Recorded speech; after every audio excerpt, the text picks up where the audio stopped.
Hello and welcome. Hello and welcome, everyone. Welcome to the last presentation of this morning, the continuing master class of 2021. And we finished the morning with one of our long-standing student, because Noam has been with us since the preparatory program, the undergraduate, and now completing his graduate program. So a lot of history with Noma, a lot of trips and wonderful moments. So we're super excited to hear his presentation title, What You See From Here. A little bit about Noam. Noam Tanzer has been quickly rising in the global scene as a talented young bass player. Tanzer is an alumnus of Berklee College of Music, where he shared the bandstand with the likes of Kurt Elling, George Garzone, Bill Frisell, Gary Burton, and Terence Blanchard. And we also welcoming his advisor, also BJJ alumna Leah Ruvi, and his panelists, also BJJ alumni, Emma Colon, both in faculty at the Global Jazz Institute and at Berklee College of Music. Norm, if you're ready, please start your presentation. Hello, everyone. Thank you so much for coming to my Culminating Experience presentation at the Berklee Global Jazz Institute Master Program. I'm very grateful to each and every one of you for seeing so many familiar faces here. Allow me to begin my presentation with sharing a recent personal story. On the afternoon of May 10th this year, I was sitting in the front yard of my family home with my thesis advisor, Lihi Chaouvi, and her husband, Jacob Means. We were having a meeting planning this very thesis presentation. We were discussing musical concepts and the socio-political aspects of what I wanted this project to be. And as the meeting was progressing, I started hearing some distant booming sounds, but due to the proximity of my home to numerous military bases, I didn't put much thought into it. Probably not more than 10 seconds after, we all heard a bang. That kind of unmistakable sound that you can feel in your chest, almost knocking the air out of you. That kind of, okay, I might be in danger type of sound. At that point, we all saw the rocket jet fuel trails up in the sky. When I had to choose my topic for this thesis project, I was aware of some of the enormous challenges that I would have to face when taking on something like this. Nevertheless, I couldn't see myself choosing any other topic to discuss. Stories like the one you just heard are the reason I created this project. And in this institute, an institute that redefined the term music for social change, I hope that telling my story through my music will communicate my message and my mission. As Wayne Shorter says, I want to play what I want the world to look like. And in order to do that, I'd like to play for you today what my world looks like. In terms of music, I use techniques and approaches I've learned from my 4.5 years at this institute, the majority of which were passed on to us by Maestro Danilo Perez, like creating scales and system from tetrachords, darkness and light, the West African music system of the low, middle, and high, just to name a few. I also use scales, grooves, and sounds from the Middle East, North Africa, and the Jewish diaspora. At the end of 2017, then President Donald Trump declared that the US will be moving its embassy from Tel Aviv to Jerusalem. Hearing that in the news made me feel very hopeless and aggravated. It was a reckless and destructive decision, taking a sensitive and volatile situation and just completely lighting it up on fire in a manner that was completely uncalled for. The decision was immensely popular by conservative and evangelical Christian supporters and campaign funders of Donald Trump, showing the true intentions behind this move. Trump's whole support of Israel had none other than financial and political motives. It for sure didn't come from the sole belief that his embassy would be better off in Jerusalem. Seeing those external powers at play directly affecting people's lives and safety really made me feel hopeless and small compared to the size and the power that a country has to influence things, especially one like the US. To add fuel to the fire, the day that the embassy was set to open was May 14th, 2018. That was Israel's 70th Independence Day, but also the 70th Nakba Day, a day which Palestinians observe and commemorate the Nakba, or the catastrophe, the permanent displacement of the majority of the Palestinian people, which is also referred to by some as Israel's Independence War. This piece is not only inspired by Donald Trump's speech at the embassy moving ceremony, but it is crafted from it. His phrase, "a long time coming," had a certain evil and cynical undertone to it that really inspired me to write a piece based on that undertone. Two songs that conceptually inspired me in the process of writing this piece was Proverb of Ashes and The Prophet is a Fool by Brad Mehldau in his 2019 album, Finding Gabriel. This piece is completely diatonic to a single scale made out of two tetrachords, the lower one being a Locrian omitted 4 tetrachord and the upper one being a harmonic tetrachord. Exactly 70 years ago, the United States under President Harry Truman became the first nation to recognize the State of Israel. Today we officially open the United States Embassy in Jerusalem. Congratulations. It's been a long time coming, a long time coming, a long time coming, a long time coming.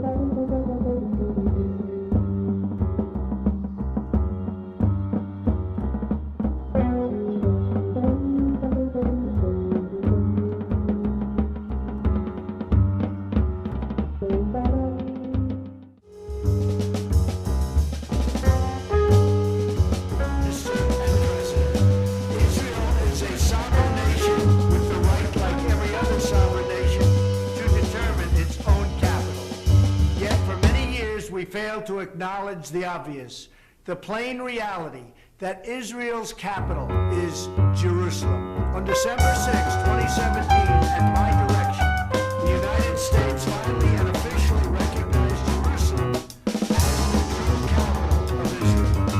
Today we follow through on this recognition and open our embassy in the historic and sacred land of Jerusalem. We're opening it many years ahead of schedule.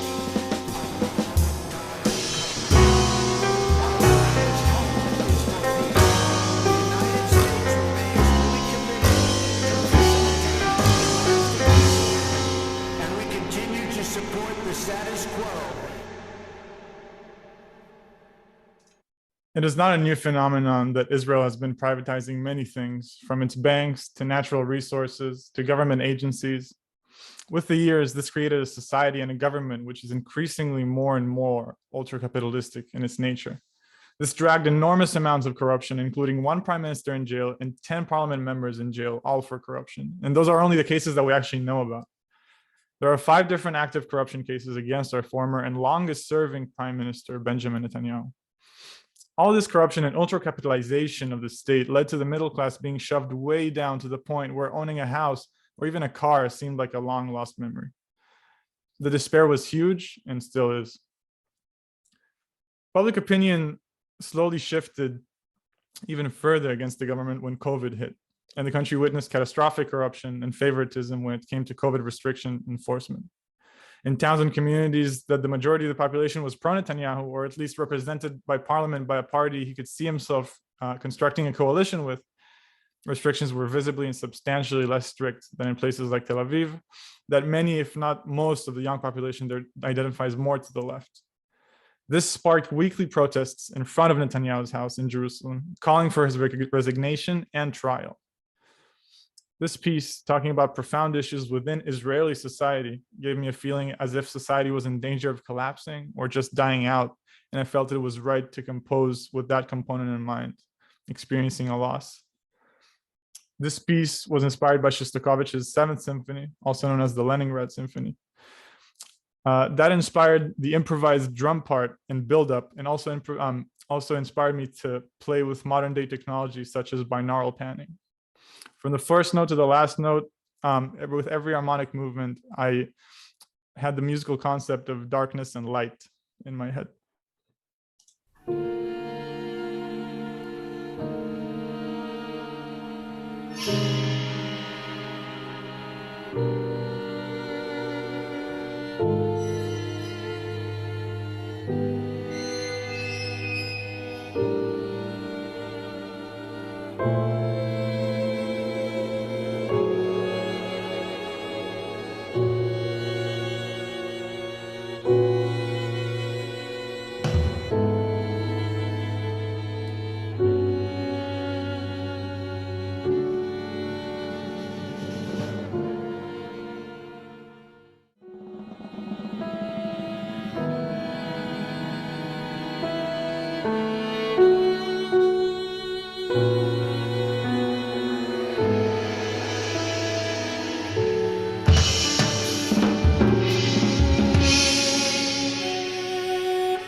This war was a ploy for political survival. War is a for-profit industry served by capitalism, in which very specific countries and private contractors make money off of death and destruction.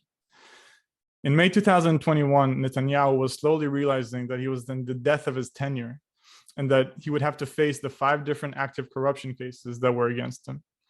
As a last-ditch attempt for political survival, and as an attempt to remove himself from the legal spotlight, Netanyahu intentionally let very specific things to happen one after another.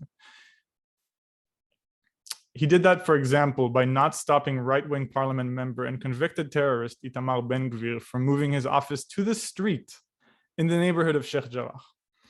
Sheikh Jarrah is a Palestinian neighborhood in eastern Jerusalem in which Palestinian families were and still are evicted from their houses, while extreme right-wing settlers take their places and the homes that they've been living in for centuries. It is still viewed by many as just a legal dispute and is all signed by a Supreme Court order. To add fuel to the fire, May 10th of that year was Jerusalem Day, and an annual right-wing parade was set to take part and go through Palestinian neighborhoods in eastern Jerusalem. Let me take you back to the story I told you in the beginning of this presentation. At exactly 6 p.m. that day, May 10th, Hamas, a Palestinian militant group governing the Gaza Strip, started shooting missiles at Israel as a direct response to those events, after which the Israeli army ensued to bomb the Gaza Strip. The 11 days to follow, 286 Palestinians and 11 Israelis would die. 4,360 rockets were fired towards Israel, and the Israeli army executed approximately 16,500 airstrikes. This piece is inspired by a Bulgarian rhythm that was also adopted by Jewish klezmer music, the kopanitsa. It is again made by one scale consisted of 2 tetrachords.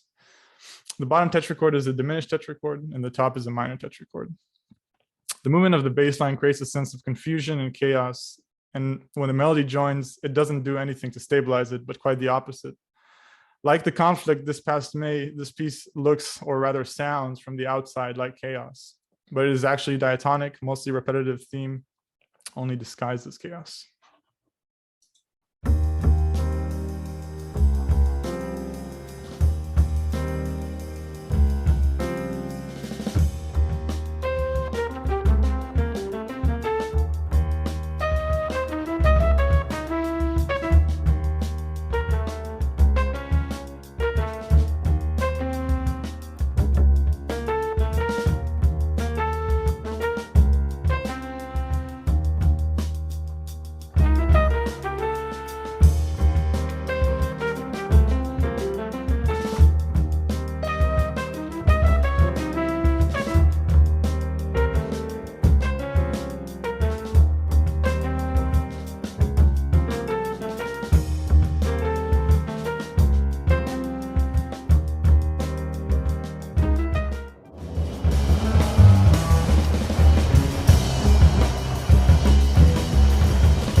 I'd be naive to think that tomorrow both sides can achieve peace and drive off into the sunset, because peace isn't achievable when one people is controlled by a government that doesn't represent them, that they didn't elect, that in fact, a very small part of the population actually elected, that doesn't give them the same rights as the other people that stand on the same land. What I am hopeful for is that my generation can start asking the important questions and to start being curious and to want a dialogue. Rather than dehumanizing the other side, maybe ask ourselves, why is this all happening? In whose interest is it for the status quo to stay? What are the motives? I believe that a first step towards change can be a change in perception, or rather in deepening of the perception of things. Not just ingesting everything we see on social media and on the news, but rather having a dialogue and listening to one another can be a very concrete first step towards change and progress. For me, hope is essential when it is paired with the will to act, which in this case is to start communicating with one another. This piece is heavily inspired by North African and West African music, mainly being Gnawa music and Saharan music, or Sahel music. The main groove is the Moroccan Shabi rhythm, and the melody is inspired by Malian blues artists like Ali Farka Touré and Tinariwen. Playing with the concept of call and response, this piece is not only features many call and response lines, but it rather is a hopeful response to the three dark-natured pieces or calls that I presented for you today.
As this topic is rarely talked about in these functions, and this being the first time I ever talk and present about this subject, I'm still learning and making mistakes and very much still finding my way around the words I would like to say. This is a story of my journey of recognizing the deeply flawed, complex, and sensitive reality that I was born into and reaching and answering through my music. This project is my opinion, it is my point of view, and it's the message I want to send. It is also the way I want to uncover the political corruption that is surrounding my region.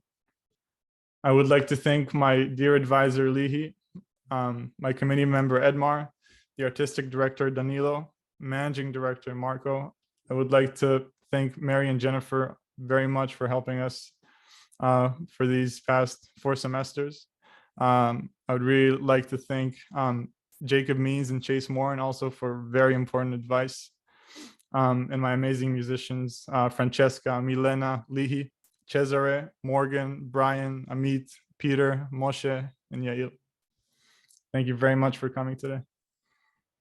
Wow, Noam, incredible, beautiful. Okay, well, let's get immediately into the comments and questions. I would like to start with your advisor, Lihi. I'll say, Noam, first of all, congratulations, amazing work. It's really incredible to see it come together. Thank you.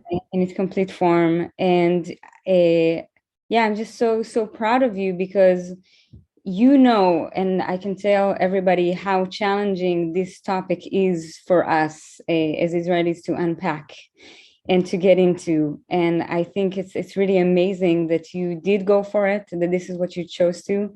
It's a first step to continue this conversation. I love what you said at the end, that you're still figuring it out, but I think this is like an incredible a first step and an important work that you're doing and you're trying to do. I don't know if people even know that some of the footage that they saw, you were there personally in the protests. You took this footage, you know, it's not some from the website. Right. And this is kind of like how personal that is. So yeah, I just want to one more time congratulate you, and I really want to see where that takes you further. You know, amazing work and amazing first step to do these conversations. And thank you for making me a part of it. Thank you. Thank you, Lee. Maestro Colon. Yes, I join Lee in saying congratulations for bringing such a polarizing subject matter to this forum that we're gathering here today. And I know what it takes to put these projects together, as I did one myself 5 years ago now, 6. And congrats on all the plethora of work that you've done. And thank you for making me part of it as well, like Lee said. I had 2 questions and 2 comments that I thought about reading your work and seeing your work. And now one of the questions is turning more into a comment rather than a question for you, as I see that this is a first step and this is a very early development of this stage of your life. When we use music as a tool for social change, which is I believe is the backbone of this institution, that is very different from any other in the world. I think that something that we must not forget is the actionable items, right? Like I love the music. I love the idea of music being the bridge between the intellectual and the visceral and vice versa. So one can be wholly connected to one's, mind and body in order to act in such a way. But I'm just going to take the example of the Danilo Perez Foundation, having Danilo and Patricia here and knowing that foundation intimately well. I think that connecting philosophy with action it's something that is essential. So it's not just we create beautiful music, we create things that can activate people's hearts and brains, but we also have tangible items that we can tell people, this is what we're going to do, and this is how we're going to do it with music, through the arts and beyond, and we're going to attempt to achieve this, right? Like even in the time that I've been involved, I know Danilo, I've seen his foundation grow, and I've seen people going from their friends being dead to some of them not being dead because of the actions that we're taking, right? So I want you to think, as opposed to asking you what are your actionable items in something like this, I want you to think what could be the next step in what would be actionable, right? Something that you can present this and you can tell people things that they can actually begin to do, something that is tangible. So that's one. And anybody can jump and I don't know what you people, if you have comments or if you have a reaction to this. I have another point, which is about hope. And I'm going to paraphrase our mentor, one of my mentors and a person that everybody here knows, Terry Lynn Carrington. When she talks about hope, she always talks about this word as something being in the future tense and not in the present tense, right? Something that we've been already dealing with so much. I hope for this, I hope for that. And she feels something that I resonate with, that we should change that word for, again, connecting into my first part, action. I want to do in the now, in the present. I think we've been hoping for many things for a long time, for very long. And if we keep thinking in that thing, like, okay, tomorrow, I hope for tomorrow, that is it's almost like wishful thinking at this point. I think we just gotta like do, right? And I appreciate Terry making me think that way, because it's something that is also shaping me as a human being these days. It's like, how do I, start doing as opposed to just wishing to do. So those are my two comments, overarching comments, and wonderful job, and pass it along. Thank you, Emma. Thank you. Noam, let me tell you a couple of things. I'm not gonna, we talk a lot in the advising class when you presented, the one of the drafts of this presentation, and how I feel about what you're doing. I actually think that the fact that you're making such a stand is already a very strong action, and I praise your courage to voice a vision and voice an opinion that I know in your country is not necessarily one that is going to make you sleep well at night, and it's not one that is going to make you walk around your town freely. I've been in Israel, and I saw firsthand the tension of the conflict. So I do feel that while that this project that you're doing is still a very, very good action you're taking toward this very complicated subject. So and it's easy right now, to spend all our energy talking about the theme because it's so deep and controversial. But I have to say, when you presented this in class, the music wasn't there. We were only listening to the logic and, horrible background. And now I heard this music and I was truly inspired. It sounds, to me, so creative, in a way, looking in retrospect, all your years here at the Institute. I feel like you absorb so much, and it's just, to me, you got so much of all of the ideas that the program musically kind of exposed you. The first piece with the thing you did with Trump is so creative. I really loved, the orchestration of, the string quartet, the last one, the Hope, that was, beautiful. So can you just talk a little bit, just focus on the music a little bit more, talk a little bit of your influences, because I think, I would really like to give credit to that too. First of all, thank you very much. It means so much to me to hear this coming from you, any since I was 19. So I really appreciate that. So in terms of the music, I basically decided to try to take this project from a different standpoint, and to produce it myself and to record everything separately, and to take on this project instead of doing one studio session with rehearsals, which will terminate in just one day of live recording. I tried to see how I can incorporate my passion towards production, sound design. And in a meeting that I had with Danilo many months back, we were listening back to this Trump speech. And this is what actually kickstarted the whole project for me, because he spotted exactly when Trump said a long time coming. And he was like, that's it. This is your song. And this was for me, the theme of the whole project going forward. Finding the musical DNA in the stories that I want to cover. And regarding musical influences, for many of those pieces, I actually was listening a lot to classical music, especially Shostakovich. And that string piece, for example, is really directly inspired by his Seventh Symphony, that is talking about, and actually was composed during the siege, the Nazi siege on Leningrad, when people were dying in the street. It was a 18-month siege that people were starving.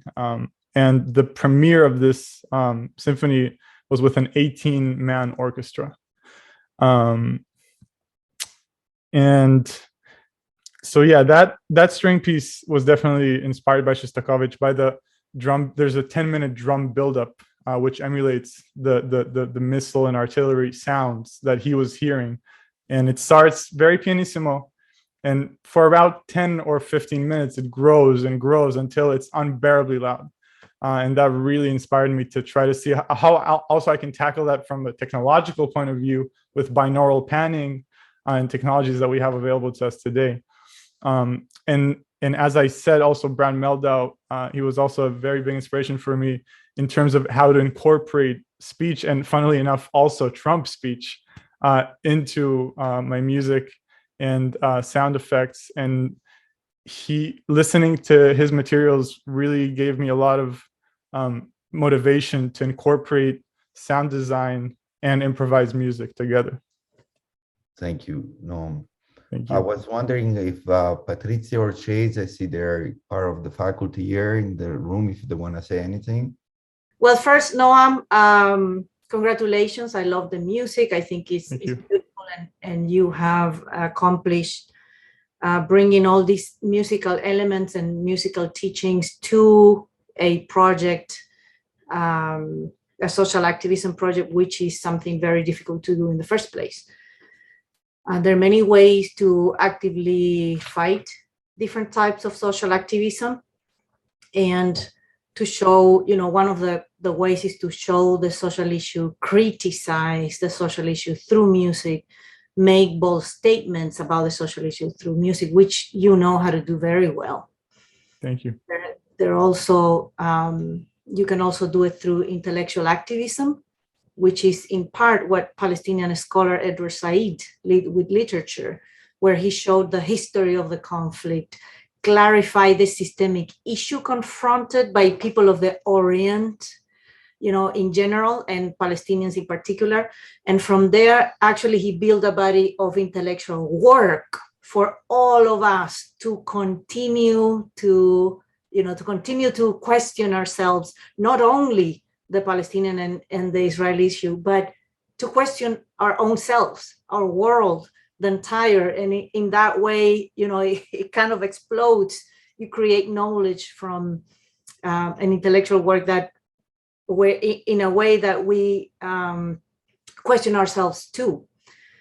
And there's also other ways to do social activism, like I remember Palestinian musician Tarek, one of our alumni, that dig at some point, at least in my class, I'm not sure what he did later, but he digged into traditional music, traditional drumming performed by Palestinian women, this tradition lost in time that, he wanted to bring forward. So I think that's another way to fight social issues, digging into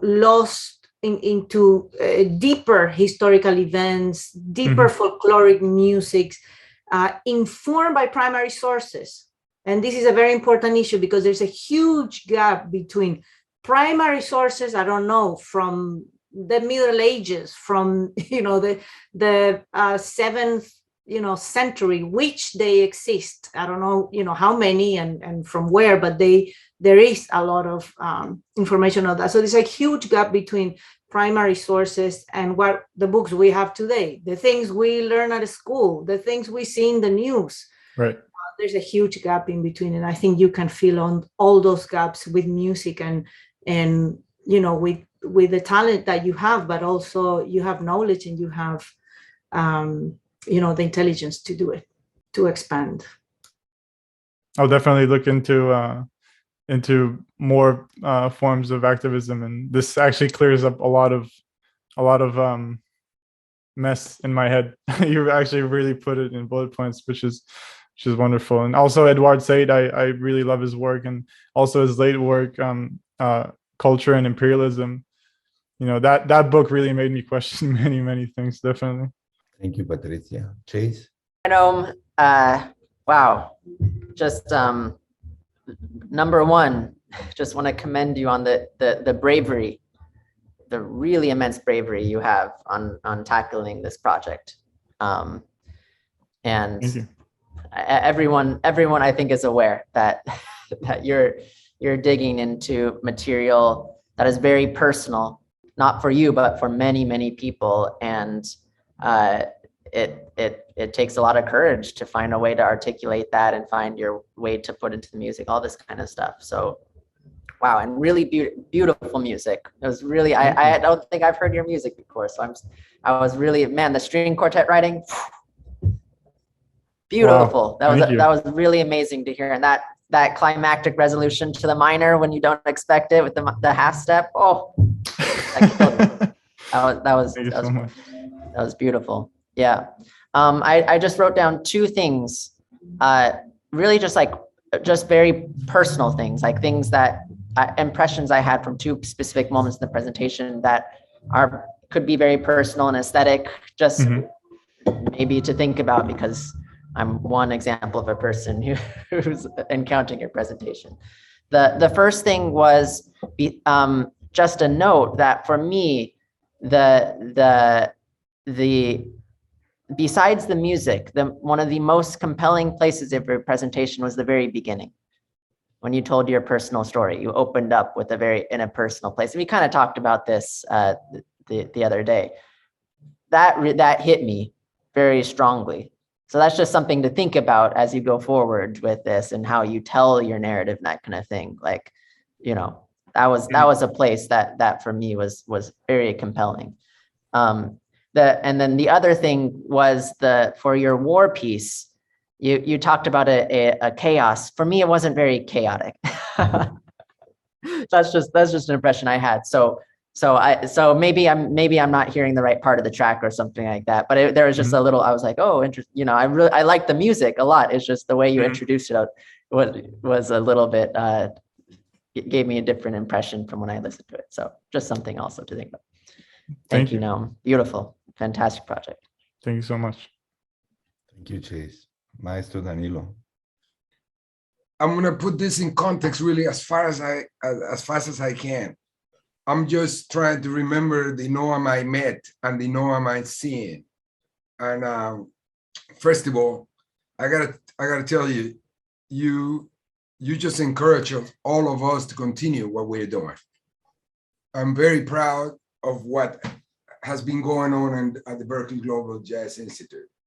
And you are the perfect testimony that this type of vision really is working. To have this environment, to see the comments by your peers that once they were here, to see your advisor, Lee Harube, who I want to give big kudos to, because what is such a, first of all, I want to acknowledge that your trajectory in the global and the person I met, I am in shock to the person that is living, just because you have taken so much out of this experience and transform it to the way that it enhance the way you are. And there's things that I saw that remind us that it's not about our attitude, it's your aptitude that determines your altitude. So I have been through you like a roller coaster, like some of these students. You have taken me in the most confusing places. You have taken me to a very hopeless place, like, how do I get my things so this guy can really understand the world tetrachord? That's where it's at. This is how we envision the world. And I have dreamed about you, and I have tried to find a way to see if the message was getting across. Well, just didn't answer that. You surpassed that answer. You gave an answer and gave, you are living with a true, what we call the mission of an artist. And I loved to hear Edmar questioning you in that way. And also Patricia's comment. And I love it because one of the things I want to add to Edmar's comment is that now you also posing a question is, we dream big, we develop ourselves, we unleash your potential, play well, play to your strength, enjoy the process, cultivate your gift and share it with the world. Grow your greatness by testing yourself in the way you're doing. You're testing yourself. What do you believe in the world? Dream on the kind of music that you want to You want to see the world this way, you are making music. And I agree, there's not enough chaos on the music yet. I want you to think about the concept of optimistic chaos. As Wayne and I talk in the weekend, we are trying to create optimistic chaos. Anyway, what I want to say is, in addition to what Edmar pointed out, I feel so proud of you, man. What a lesson in my life. You just blew it up. And I want to say, what can I do to help? You know, the bravery of having Lee and you from the same place to sit down in this era and go through what you went through. You have all my respect. And let's think about ways how we can create the action that you all mentioned. I'm on board with your project. Thank you so much. Wow. This is incredibly touching to hear. It means the world to me. It really does. Well, Noam, congratulations. Thank you so much. Really, really love everything you presented here, and you're finishing this time at the Institute in a very high note. So congratulations, and thank you for this sincere project that you brought up to us. And thank you, Lee and Emma, and all the faculty, Chase, Patricia. Thank you to Mary and Jennifer for all your help. And of course, Maestro Daniel Perez. Thank you for the guidance. And I'll see you all in the afternoon. We'll continue the second part of the day with the continuing master class of 2021 presentation. Congratulations, Noam. Thank you so much. Thanks everyone so much again for coming. It really means a lot to me. I really appreciate it.